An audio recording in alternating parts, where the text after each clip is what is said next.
স্বাগত দীপ্ত সংবাদে, সাথে আছি আমি কাজী আসিফুজ্জামান।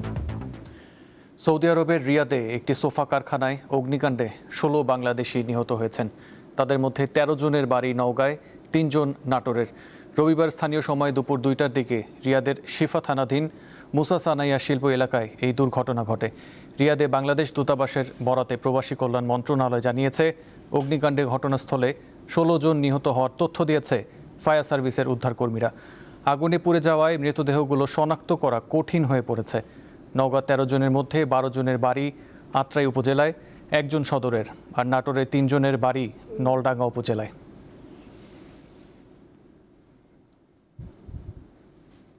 সৌদি আরবের রিয়াদে আগুনে নওগাঁর ১৩ জন নিহতের ঘটনায় তাদের বাড়িতে চলছে শোকের মাতম। এ বিষয়ে জানাতে যোগ দিচ্ছেন সহকর্মী আব্দুর রৌফ। রৌফ, নিহত ১৩ জনের পরিচয় সম্পর্কে আমাদের জানাবেন, আর তাদের মরদেহ দেশে আনার ব্যাপারে স্বজনরা কি বলছেন?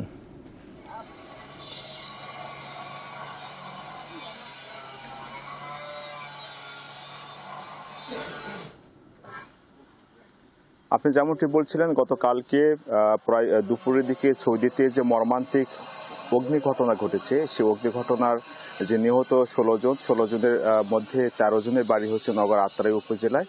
আত্রাই উপজেলার বিভিন্ন ইউনিয়নে, বিশেষ করে আত্রাই উপজেলার কালিকাপুর ইউনিয়নের গন্ডগোহালি গ্রাম রয়েছে, সেখান একই গ্রামের ৪ জন সৌদি প্রবাসী, এবং এছাড়া আপনার পাচুপুর ইউনিয়ন রয়েছে, পাচুপুর ইউনিয়নের বিভিন্ন ২টি গ্রামের ২ জন, আর বিশিয়া ইউনিয়নের কয়েকটি গ্রামের ৬ জন, এছাড়া সাহাগুলা গ্রামেরও ১ জন রয়েছে।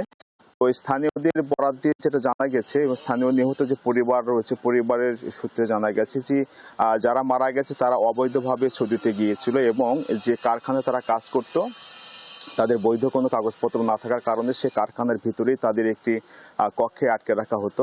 এবং অগ্নিকাণ্ডের ঘটনার যে গতকালকে যে দিন, সেদিন নাকি তারা অধিকাংশ সবাই ওই কারখানার ভিতরে যে কক্ষ ছিল সেই কক্ষে তারা অবস্থান করছিল, আর একজন প্রবাসী সে চুল কাটার জন্য বাইরে গিয়েছিল। সে চুল কেটে এসে দেখে যে সে কারখানার মধ্যে কারখানাতে আগুন জ্বলছে। তখন তার যে চিৎকারের কারণে আশেপাশের লোকজন এসে দেখে যে কারখানা আগুন জ্বলছে, এবং কারখানার মধ্যে যেসব প্রবাসীরা আটকে ছিল, নওগাঁর ১৩ জন সহ অন্যরা, তারা সবাই অগ্নিদগ্ধ হয়েছে। এই বিষয়টি নিশ্চিত করেছে জেলা প্রশাসক মোহাম্মদ সাইফুল ইসলাম, এবং সাইফুল ইসলাম তিনি আরও জানিয়েছেন যে গতকালকে ঘটনা ঘটার পর থেকে আত্রাই উপজেলা প্রশাসনের পক্ষ থেকে নিহতর প্রত্যেকটি পরিবারের কাছে গিয়ে উপজেলা প্রশাসন সমবেদনা জ্ঞাপন করছে, এবং তাদেরকে সার্বিক সহযোগিতা করার যে প্রক্রিয়া, সেই প্রক্রিয়াটি অব্যাহত রাখা হয়েছে। এছাড়া নিহতদের মরদেহগুলো দ্রুত বাংলাদেশে আনতে নওগাঁ জেলা প্রশাসন বাংলাদেশে যে সৌদি আরবের দূতাবাস রয়েছে তাদের সঙ্গে যোগাযোগ করছে, এবং মরদেহ তাড়াতাড়ি নিয়ে এসে সেসব নিহতদের পরিবারের কাছে হস্তান্তরের যে প্রক্রিয়া সেটি চলমান রয়েছে, এমনটি জানিয়েছে নওগাঁ জেলা প্রশাসক। এছাড়া এই এতগুলো ঘটনা, নিহতর ঘটনার কারণে বর্তমানে আত্রাই উপজেলার আকাশে বাতাসে যে আপনার শোকের যে ছায়া সেটি কিন্তু বিরাজ করছে। এর আগে আপনাকে জানিয়ে রাখি যে গত কয়েক বছর আগেও আত্রাই উপজেলার ঠিক কয়েকজন ব্যক্তি একইভাবে সৌদি আরবের একটি সোফা কারখানায় কাজ করার সময় অগ্নিকাণ্ডে কিন্তু নিহত হয়েছিল। তো আত্রাই থেকে বছরের বেশ কিছু সময় ধরে, মানে কয়েক বছর পর পরে যে এই বিদেশে অগ্নিকাণ্ডে ঘটনা নিহত হচ্ছে, এটা আসলে খুবই দুঃখজনক বিষয়। বিশেষ করে যারা অবৈধভাবে যাচ্ছে তারা গিয়ে মানে চুপ করে, কিংবা মনে করেন যে কোনো জিম্মাই হয়ে যেভাবে কাজ করছে, এই ঘটনাকে স্থানীয় এবং জেলা প্রশাসনের পক্ষ থেকে কিন্তু খুবই মর্মান্তিক বিষয় জানিয়েছে যে যারা বিদেশে যাক তারা যদি বৈধভাবে গিয়ে ওখানে কাজ করে তাহলে কিন্তু এই ধরনের দুর্ঘটনা থেকে তারা কিন্তু অনেকটা রক্ষা করার কিন্তু চেষ্টা করতে পারত। তো এই ছিল নওগাঁ থেকে আত্রাই উপজেলা থেকে নিহত হওয়া আমার কাছে সর্বশেষ তথ্য। জি, নওগাঁ থেকে ছিলেন আব্দুর রৌফ। রৌফ, আপনাকে ধন্যবাদ। চলতি বছরের এসএসসি ও সমমান পরীক্ষার ফল কিছুক্ষণের মধ্যে প্রকাশ করা হবে। এ উপলক্ষে শিক্ষা মন্ত্রণালয়ের সম্মেলন কক্ষে অনুষ্ঠানের আয়োজন করা হয়েছে। অনুষ্ঠানে দেশের বিভিন্ন শিক্ষা বোর্ডগুলোর চেয়ারম্যানরা শিক্ষামন্ত্রীর কাছে পরীক্ষার ফল হস্তান্তর করেছেন। পরীক্ষার্থীরা অনলাইন নিজ নিজ শিক্ষা প্রতিষ্ঠান এবং মোবাইল ফোনের SMS-এর মাধ্যমে ফল জানতে পারবে। সংশ্লিষ্ট শিক্ষা বোর্ডের ওয়েবসাইটে নিজ নিজ বোর্ডের ফল পাওয়া যাবে। এছাড়া দুটি অভিন্ন ওয়েবসাইট eduboardresult.gov.bd ও educationboardresults.gov.bd থেকেও ফল জানা যাবে। চলতি বছরের এসএসসি ও সমমানের পরীক্ষায় অংশ নিতে 18,57,344 জন শিক্ষার্থী ফর্ম পূরণ করেছেন।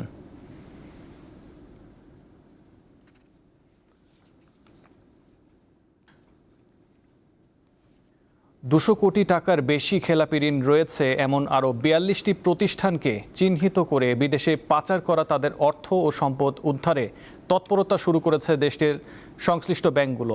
এর জন্য বিশ্বখ্যাত 8টি আন্তর্জাতিক আইনি পেশাদার পরামর্শক প্রতিষ্ঠানের সঙ্গে চুক্তি হয়েছে।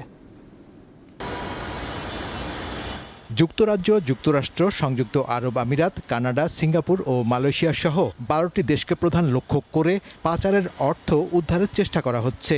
নো উইন নো পে নীতিতে সম্পদ পুনরুদ্ধারের এই কার্যক্রমে কোনো ব্যাংককে অগ্রিম অর্থ দিতে হবে না। বিদেশি প্রতিষ্ঠানগুলো সম্পূর্ণ নিজস্ব খরচে সম্পদ অনুসন্ধান করবে। উদ্ধার হওয়া সম্পদের একটি অংশ পারিশ্রমিক হিসেবে তাদের দিতে হবে। বিগত সরকারের আমলে দেশের ব্যাংকিং খাত থেকে পাচার হয়েছে প্রায় 28 লাখ কোটি টাকা, যা গত অন্তর্বর্তী সরকারের শ্বেতপত্র প্রণয়ন কমিটির প্রতিবেদনে উঠে আসে। পাচার হওয়া অর্থ ফেরাতে সে সময় টাস্কফোর্স গঠন করে কেন্দ্রীয় ব্যাংক। বাণিজ্যিক ব্যাংকগুলো এসব টাকা দেশে ফেরাতে নিয়োগ দেয় বিদেশি 8 আইনি প্রতিষ্ঠান, যারা এখন অনুসন্ধান করছে 42 ব্যক্তি ও প্রতিষ্ঠানের বিদেশে থাকা সম্পদ।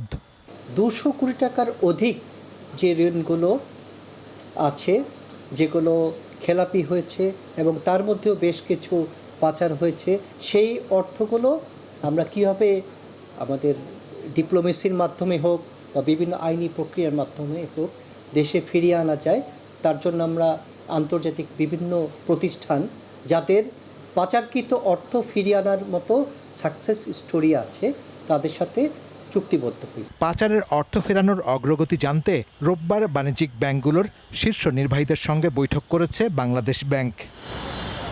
শাহরিয়ার ইমন, দীপ্ত সংবাদ, ঢাকা। ঝালকাঠির ভীমরুলির ঐতিহ্যবাহী ভাসমান পেয়ারার হাট ঘুরে দেখলেন বাংলাদেশে নিযুক্ত যুক্তরাষ্ট্রের রাষ্ট্রদূত ব্রেন্ট ক্রিস্টেনসেন। গতকাল ভীমরুলির ভাসমান হাটে পৌঁছে ছোট নৌকায় চড়ে ভাসমান হাট ঘুরে দেখেন তিনি। নেন তাজা পেয়ারার স্বাদ। ঝালকাঠি জেলা শহর থেকে প্রায় 15 কিলোমিটার দূরে ভীমরুলিতে 3 দিক থেকে আসা খালের মোহনায় বসে ভাসমান এই পেয়ারার হাট। প্রতি বছর বর্ষা মৌসুমে এই অঞ্চলটির চেহারাই পাল্টে যায়। দেশি বিদেশি পর্যটকদের ভিড়ে মুখর থাকে পুরো এলাকা। প্রতিদিন সকাল 7টা থেকে শুরু হয় বেচাকেনা, চলে বেলা 12টা পর্যন্ত। চমৎকার এই দৃশ্য দেখতে রবিবার পেয়ারার বাজারে যান বাংলাদেশে নিযুক্ত মার্কিন রাষ্ট্রদূত ব্রেন্ট টি ক্রিস্টেনসেন। নৌকায় চড়ে বাজার ঘুরে দেখার পাশাপাশি তিনি উপভোগ করেন তাজা পেয়ারার স্বাদ। এই ভাসমান বাজারে এসে আমি খুবই আনন্দিত। এটা বাংলাদেশের একটা ইউনিক সাইট, খুবই দারুণ অভিজ্ঞতা। নদীতে ভ্রমণ, পেয়ারা খাওয়া, বিক্রেতাদের সাথে কথা বলা, কিভাবে নৌকায় পেয়ারা তোলে, এগুলো আমি দেখেছি। আমি একটা গুরুত্বপূর্ণ কথা বলতে চাই। Dan Nodekal, Tine Borishal, and I think that's definitely very true from what I saw today. July থেকে আগস্ট পেয়ারার ভরা মৌসুম হলেও সেপ্টেম্বর পর্যন্ত জমজমাট থাকে এই হাট। কামরুন নাহার, দীপ্ত, বার্তাকক্ষ। দেশের পোলট্রি শিল্পের অন্যতম শীর্ষ প্রতিষ্ঠান কাজী ফার্মস লিমিটেডের নাম, লোগো ও ছবি ব্যবহার করে প্রতারণার অভিযোগে 2 জনকে গ্রেপ্তার করেছে যশোর জেলা পুলিশের সাইবার ক্রাইম ইনভেস্টিগেশন সেল। গমের ভুসি কেনার কথা বলে এক ব্যবসায়ীর কাছ থেকে চক্রটি হাতিয়ে নেয় 34 লাখ টাকা। গত মাসের মাঝামাঝি সময়ে কাজী ফার্মসের পরিচালক পরিচয় দিয়ে চুয়াডাঙ্গার মেসার্স RS ইন্টারন্যাশনালের স্বত্বাধিকারী মানিক কুমার আগরওয়ালের সঙ্গে যোগাযোগ করে আবুল বাশার, মনিরুল ইসলাম ও খালেক সরকার নামে 3 জন। আগরওয়ালের অভিযোগ তার কাছ থেকে 5 ট্রাক গমের ভুসি কিনেছে। পরে গাড়ি ভাড়া, সিকিউরিটি মানি ও ভ্যাটের অজুহাতে নগদ, মোবাইল ব্যাংকিং ও ব্যাংক হিসাবের মাধ্যমেও টাকা নিয়েছে। সব মিলিয়ে তিনি দিয়েছেন 34 লাখ টাকা। এরপর আরও 30,000 টাকা ধার চাওয়ায় সন্দেহ হয় আগরওয়ালের।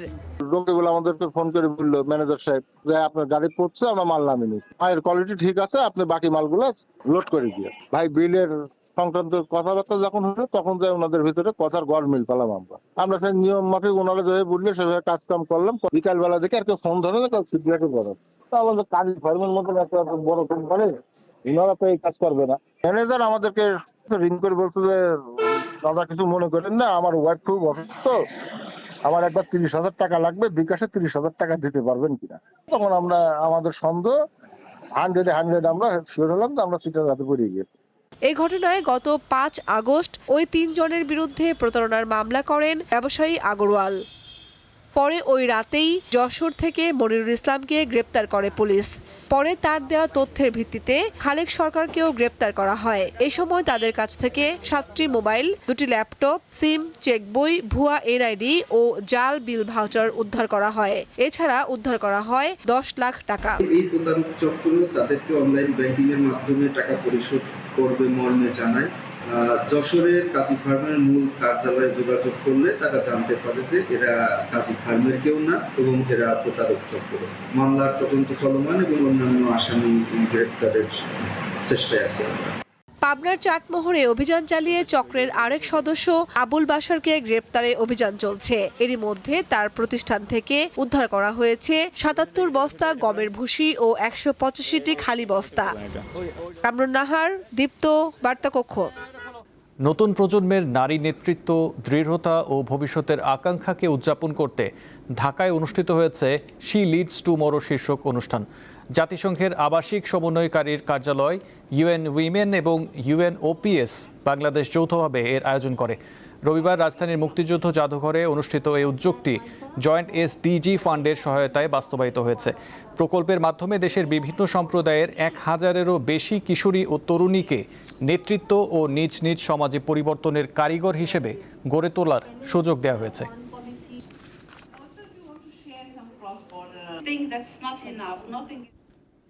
এবারে আন্তর্জাতিক প্রসঙ্গ। চীনের পূর্বাঞ্চলীয় উপকূলে শক্তিশালী টাইফুন ডলফিন আঘাত এনেছে। ফলে সাংহাই সহ বিভিন্ন এলাকা থেকে 10 লাখের বেশি মানুষকে নিরাপদ স্থানে সরিয়ে নেওয়া হয়েছে। রবিবার সন্ধ্যায় ঘন্টায় সর্বোচ্চ 150 কিলোমিটার বেগে ঝড়টি ঝেজিয়াং প্রদেশের ইউহুয়ানে আঘাত হানে। প্রায় 1 ঘন্টা পর ওয়েনঝৌ শহরে দ্বিতীয়বার আঘাত হানে এটি। ঝড়ের কারণে পুরো অঞ্চলে যোগাযোগ ব্যবস্থা বিপর্যয় হয়ে পড়েছে। শুধু সাংহাইয়ে বাতিল করা হয় 1400টির মতো ফ্লাইট। ডলফিনের প্রভাবে চীনা কর্তৃপক্ষ সর্বোচ্চ মাত্রার রেড অ্যালার্ট জারি করে। সোমবার সকালে অবশ্য তা কমিয়ে ট্রপিক্যাল স্টর্মে নামিয়ে আনা হয়। পশ্চিম এশিয়ায় নতুন মেরুকরণ। সৌদি আরব, পাকিস্তান ও তুরস্কের মধ্যে স্বাক্ষরিত হয়েছে মক্কা যৌথ প্রতিরোধ চুক্তি। যৌথ প্রতিরক্ষা, সামরিক সহযোগিতা ও নিরাপত্তার নতুন কাঠামো গড়ে তোলার এই উদ্যোগকে সুন্নি ন্যাটো হিসেবে দেখছেন বিশ্লেষকরা।